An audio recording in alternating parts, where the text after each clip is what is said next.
नमस्कार भाइयों बहनों। आप तो जानते हैं कि आलस्य आदमी का सबसे बड़ा दुर्गुण होता है। आलस्य के कारण आदमी के बहुत बड़े काम बिगड़ जाते हैं, बहुत नुकसान हो जाता है। इसी तरह एक बार बेटे जो आलसी थे, उनकी इस तरह से दुनिया में बर्बादी हुई कि आदमी कल्पना नहीं कर सकता है। वे दोनों बाप बेटे बहुत ही आलसी थे। उनकी एक बेटे की बहुत कर्मठ थी, खेतों में काम करती, मेहनत मजदूरी करती और जो उससे मिलता उसी से घर चलता था। वे दोनों बाप बेटे कुछ नहीं करते थे, केवल सोए रहते थे, बैठे रहते थे और जो समय मिलता था अपना खा लेते थे। तो जाड़े का समय था, उनकी बहू खेत में से चाहे कहीं से मजदूरी करके आलू अनाज वगैरह ले आते थे। तो जाड़े में अब वे उसी को भून के खा लेते थे, उसी से अपना पेट भर लेते थे। एक दिन उनकी बहू को अचानक पेट में दर्द हुआ, उसको बच्चा होने वाला था, लेकिन वे लोग आलस में उसे ले नहीं जाते हॉस्पिटल में। उन लोगों की आर्थिक स्थिति ही इतनी ख़राब थी कि जिसके कारण वो उसे हॉस्पिटल नहीं ले गए और वे घर पर ही तड़पती रही।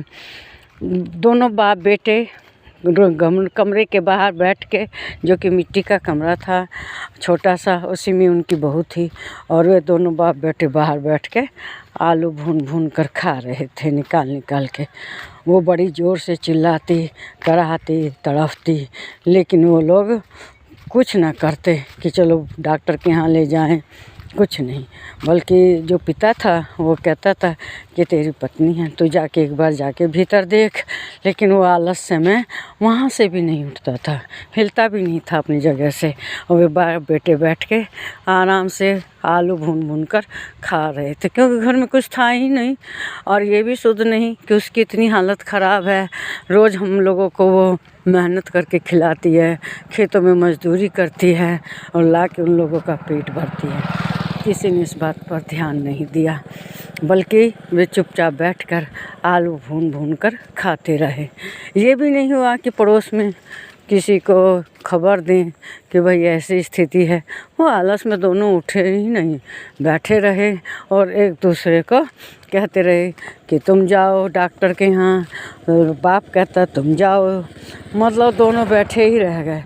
वो घर में भीतर तड़प रही थी, तड़पते तड़पते उसकी हालत ख़राब हो गई, छटपटाते छटपटाते।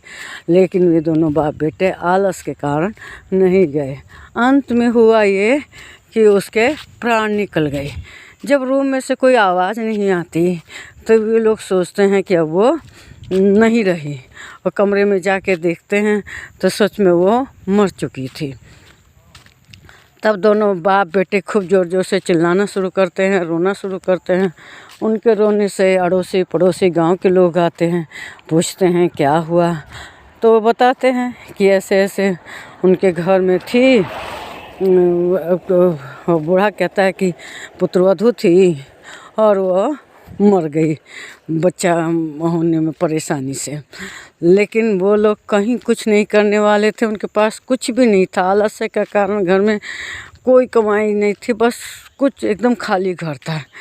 तो पड़ोस वाले उन लोगों की स्थिति जानते थे, सब आपस में चंदा करते हैं, चंदा करके उनको पैसे देते हैं कि जाओ इनके लिए कफन वगैरह खरीद के लाओ। वे चंदा लेकर मोहल्ले वालों से सबसे पैसे लेके मार्केट जाते हैं।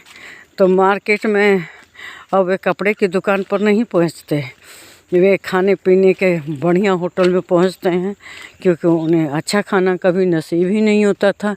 वे लोग तो एकदम गरीब आदमी थे। वो तो जो पुत्रवधू थी खेतों में काम करके मेहनत मजदूरी करके उन लोगों का किसी तरह पेट भरती थी, अच्छा खाना तो उसे उन्हें नसीब ही नहीं हुआ था।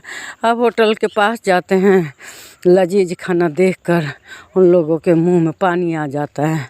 सोचते हैं ज़िंदगी में कभी तो नहीं मिला, आज तक तो वो मेहनत मजदूरी करके पेट भर के खाना देती थी, सादा सीधा सादा, चलो आज लजीज खाना खाएंगे।